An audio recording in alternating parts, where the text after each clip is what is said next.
Desert island question. If you were stranded on an island, A, what 3 home brews would you want? And B, what 3 albums would you want? Well, the 3 home brews would be, I would want 3 distinct types of beer. One would be like a St. Peter's Winter Ale.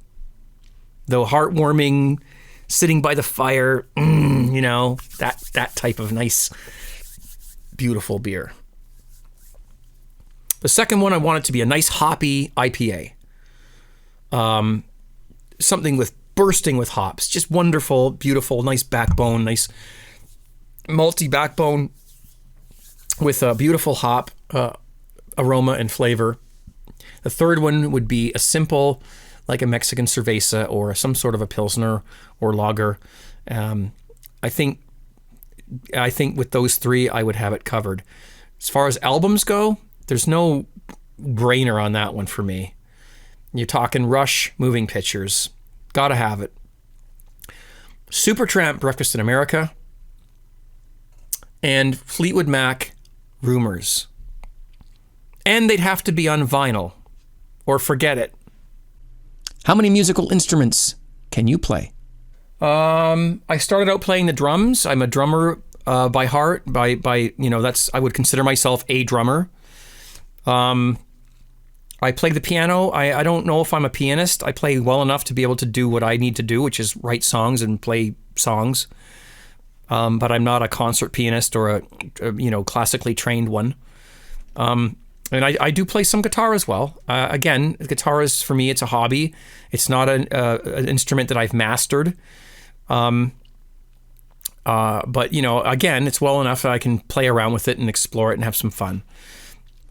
John says, do you use a secondary fermenter? I have always started with a primary, then moved it to a secondary for another week.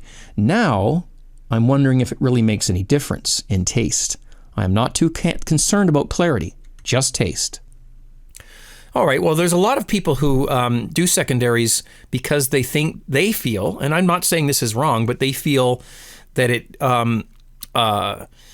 it helps their beer clear more. And their theory is that it gets it off the sediment of the initial, bed of dead yeast, the trub, and it gets it off there, and it puts it in a nice clean vessel, and it allows what's left in the beer to settle more because, maybe there's some action going on in the primary fermenter with that bed of that cake at the bottom that's preventing stuff from just falling down. That's the theory. So they move it to a secondary, and they feel that it helps it clear more, clear better. And I'm not going to argue with it because I've never really done experiments with that. So if that's what they've found, then that's what they've found. As far as taste goes, I think personally it's safe to say that there's no difference. You do not need to do a secondary fermentation. And it's increasingly so amongst the homebrewing communities, and there were less and less people are doing secondaries. You're transferring your beer from one vessel to another. You are putting it to some minor risk as to to infection. It's really better off leaving it where it was, where it started, and not touching it until it's time to bottle. As far as clarity goes, I'm with you, brother. I don't care about clear, cloudy, whatever. If it's relatively clear, you don't want to drink, pond water, but my beer doesn't have to be, I don't need to be able to read the phone book through a glass of my home brew. If you don't like cloudy beer, close your eyes, drink the son of a gun. That's my saying. Tim says, you hear a lot about brew enhancers. Can you talk a little bit about them, and what's the big drawback to using white granular sugar? Well, brew enhancers have the right combination of, if you're going to use dextrose and, dry malt extract and maltodextrin and whatnot in your beer, these brew enhancers, it's a convenient, easy way. It's like pancake mix, powdered You just add water, boom, you got pancakes, and they work. I use them all the time. You can make your own brew enhancers. You can go out and buy the ingredients. You can look up what's in these brew enhancers and go and make your own. But then you have to be concerned with, are these ingredients sanitized? Can I just dump, corn sugar and maltodextrin and dry malt extract into my beer and hope that there's nothing contaminated or no little bugs stuck to those things? Or you can do a short little boil and sanitize them yourself. The brew enhancers, you cut them open, you pour them in, and you're done. Granular sugar, I assume you mean like regular table sugar. I've never brewed with it, but I'm told, and from what I've gathered, is that it adds, like a cidery flavor. It has byproducts that are left behind after fermentation that might not be favorable in the taste of your beer. How come your wife has never been in a video besides the Stolen Tent one? Well, the last time my wife saw herself on one of my videos on YouTube, she filed for a divorce. So I'm very careful not to put her in that anymore. That's no, that's not true. No, she just doesn't. She's not into being on camera. She's a little more private than that. She's been on videos. I've got her driving and stuff, and some of the camping footage I have yet to post. So she's in there, and some of the stuff that's already on YouTube, she's in it. But she's not into this type of thing. Chuck asks, what about those venting caps? I'm going to be doing a video on this very soon. I just have to get some juice. I've already tested them. They work. And I'm sorry, I know you guys are as curious as all get out. I will be doing a video as soon as I get up to the store and get some juice. I'm going to make a batch for you and show you how they work and where to get them and everything else. They're wonderful, and you should pay attention when I put that video out. I'm a big fan of these caps, but I want to do it right, and I want to do a proper video on them. You'll get it. You'll find out. Don't worry. If you had to choose one last beer to drink, what would it be? Labatt's 50, because that's the first one I ever tasted. Full circle. Dan, ABA, says, what's the deal with the chemtrails?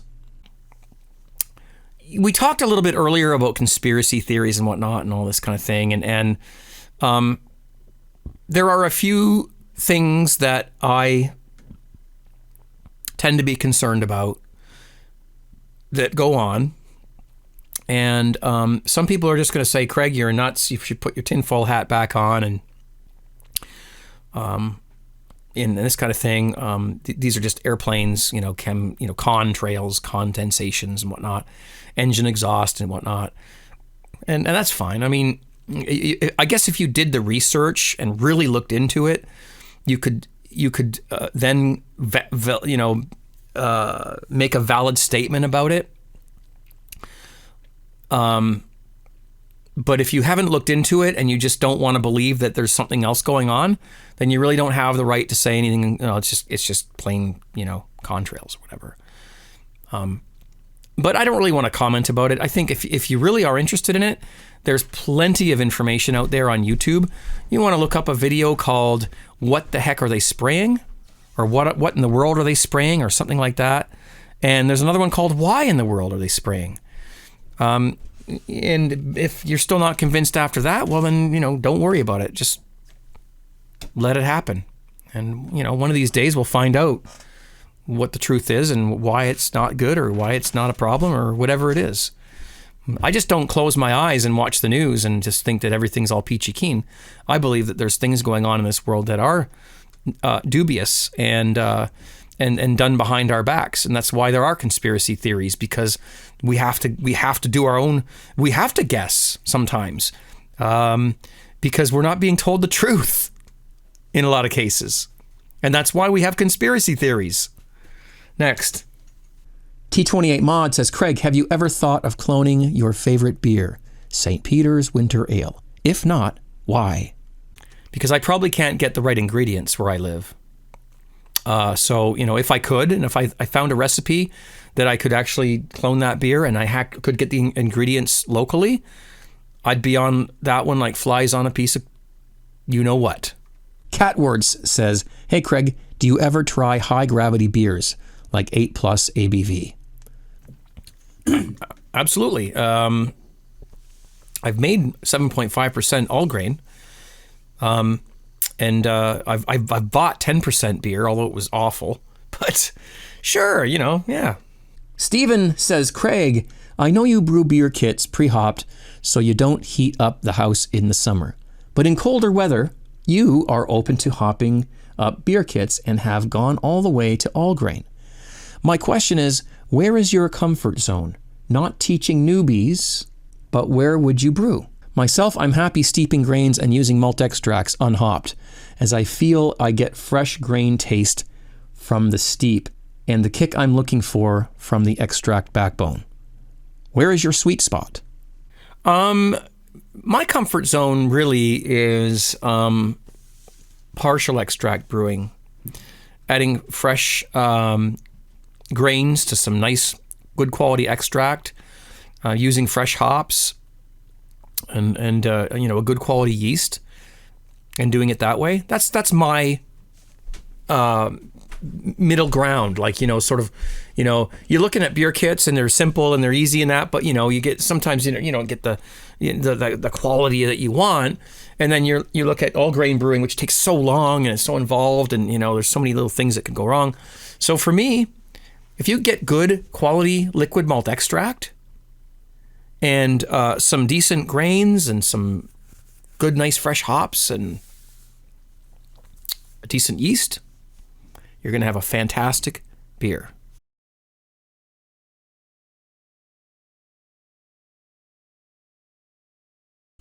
Lester Benz.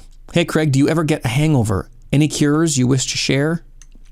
Yes, I have had a few of those. My best advice to you is don't do a live broadcast on Justin TV on Friday nights. Let's move on. No, you know what? Drink lots of water. Even if you're going to be drinking heavily one night, drink a glass of water between every beer. You will not end up with as much of a hangover. Hangovers are caused by dehydration. And mostly, there's other factors, but dehydration, certain things like low blood sugar, electrolytes, you don't have a lot of those. The best thing you could do for yourself, if you wake up with a hangover and you need to get some, go buy some Gatorade. Gatorade's good. It rehydrates you. It replenishes the electrolytes. And if you want, what I used to do and sometimes still do is I buy the cans of powdered Gatorade. They're a lot cheaper than the ready-made stuff, and you just you mix it with some water and according to the instructions on the can, and you've got Gatorade, and it's it's great for rehydrating you and replacing the electrolytes that you lose when you drink. Moo Cow says, well, Craig, since we are from the same city, as a youth, did you ever party along the side of the mountain with a case of beer? And explain to those that don't know what the mountain is. All right. Well, it's too bad this question didn't come up earlier, because I'm afraid that most people have dropped off by now, gotten bored of watching such a long video. But in my town, we have an uptown and a downtown. There's two levels, literally. There's an escarpment that goes along most of the city and divides the two levels. And so, if you live on the mountain, you basically live on the upper level of the city.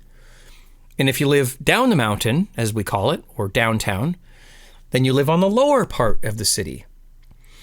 And there's it's a cliff. It's an escarpment, a cliff that separates the two. And in order to get from one to the other, you have to drive down what we call mountain accesses, which are roads that gradually take you down like an incline, from the top to the bottom or from the bottom to the top, whichever the case may be.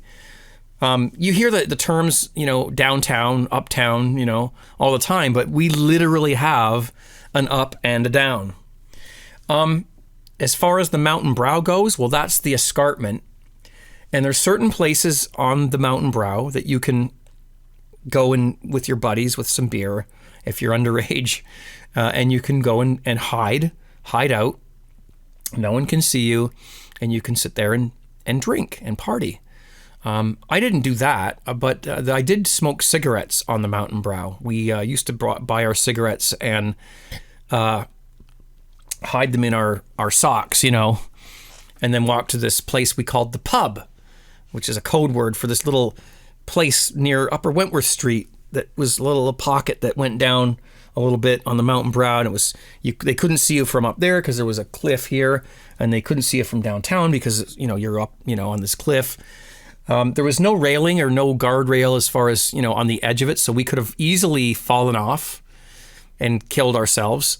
But, you know, if we were drinking or doing any drugs like that, that could have happened. But we were just smoking cigarettes is what we did there. In fact, we buried a pack of cigarettes there once because so that our parents didn't find them.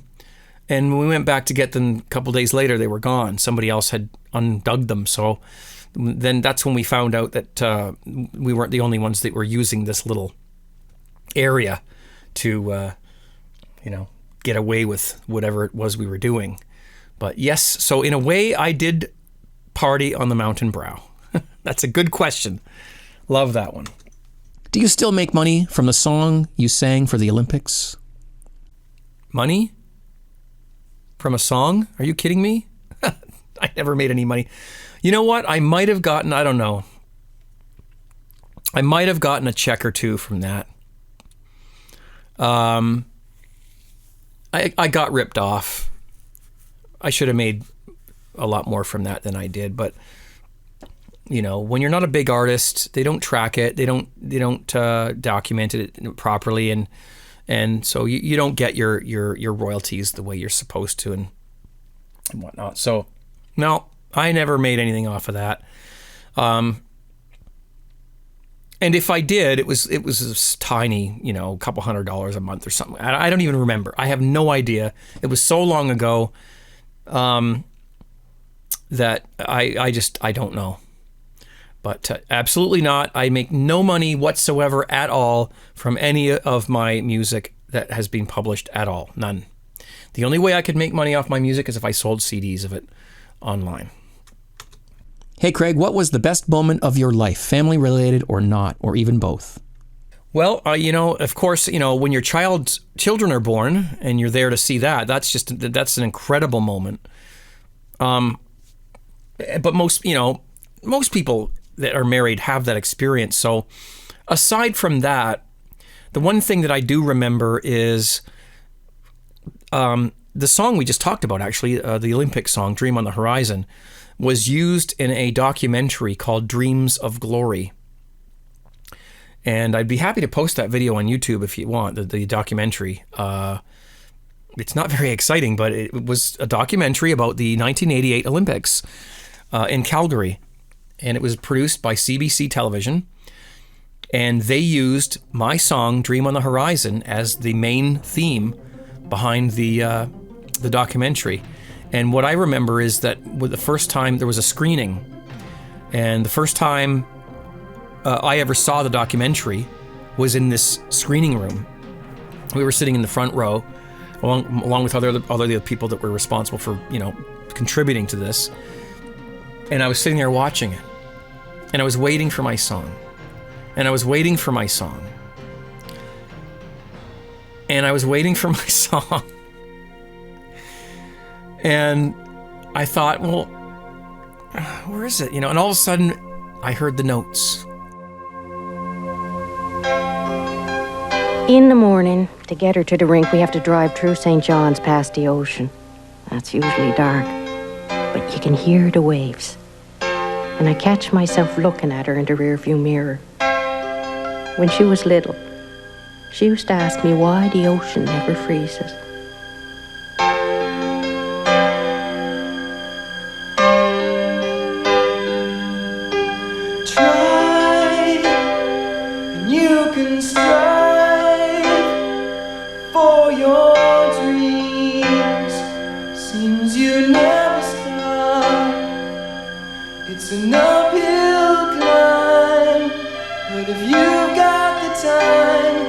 Just keep climbing until you reach the top, and there'll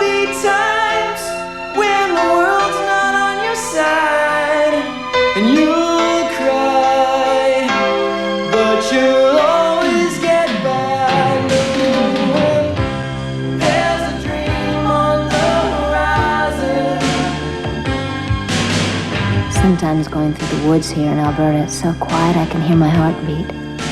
It's like the country is empty and listening just to me.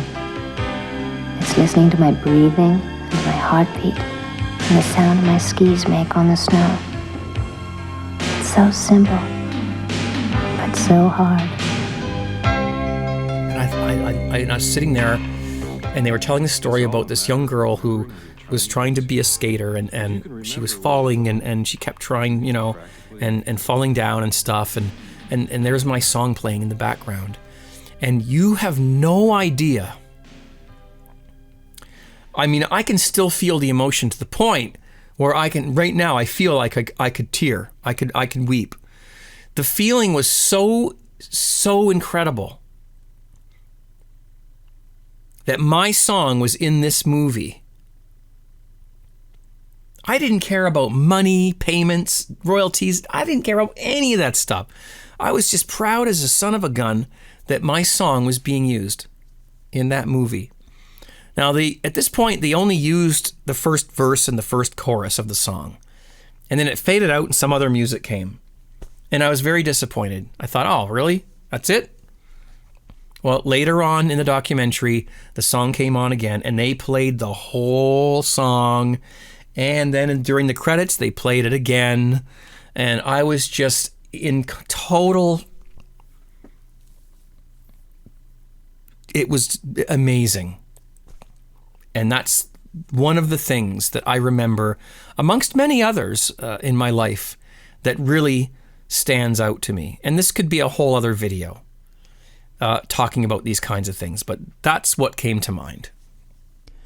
Hancock Brewer says, will you tell us more about what and how your dad did his home brew? My dad had access to horrible ingredients. His beer was not good. But it wasn't his fault. Well, maybe it was. He didn't use any sanitizer. He would pour boiling water down the sides of the fermenter to sterilize. I remember he'd put his fermenter in the bathtub, and he'd had this kettle of, I remember the kettle too, this kettle of boiling water, and he'd pour it down the sides of the fermenter all around, and then he'd pour that out, and that was his sanitizing routine. Because we didn't have like sanitizers and things, and you know, back in those days. We were doing it from the just bare bones ingredients. And then he'd take this little can of malt extract, and he'd mix it with hot water, and then he'd fill it up with cold water, and I don't know if he put any dextrose in there. Probably filled it with sugar, like beyond belief. And his homebrew tasted probably as bad as any homebrew could taste. But that's probably why he stopped doing it.